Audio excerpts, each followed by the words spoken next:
ხმა, რომელსაც ახლა ისმენთ, სილბო გომეროა.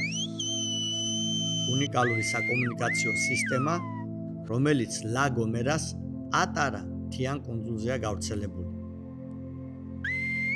ეს ენა არ არის ჩვეულებრივი მეტყველება. ეს არის ადაპტირებული ენა, რომლის მეშვეობითაც ადამიანები ამ კუნძულის ხეობებსა და კლდეებზე ერთმანეთს შორიდანაც ესაუბრებიან. სილბო გომერო დღესაც ისწავლება სკოლებში, როგორც საგანი და იუნესკომ იგი 2009 წელს არამატერიალურ კულტურულ მემკვიდრეობადაც კი აღიარა.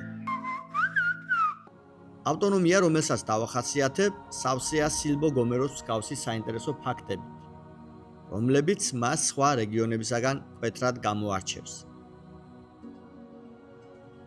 სწორედ აქაა ესპანეთის უმაღლესი მწვერვალი თეიდე და მსოფლიოში ერთ-ერთი ყველაზე მნიშვნელოვანი ვულკანური კვლევითი ზონა.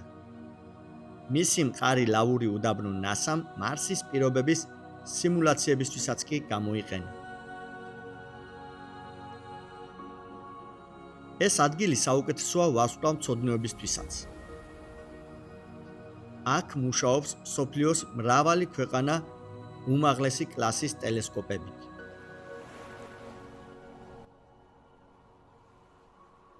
სწორედ ამ ავტონომიის დედაქალაქ ტენერიფეში ტარდება კარნავალი, რომელიც მსოფლიოში მეორე ყველაზე დიდ და სანახაობრივ კარნავალს წარმოადგენს რიო-დე-ჟანეიროს კარნავალის შემდეგ.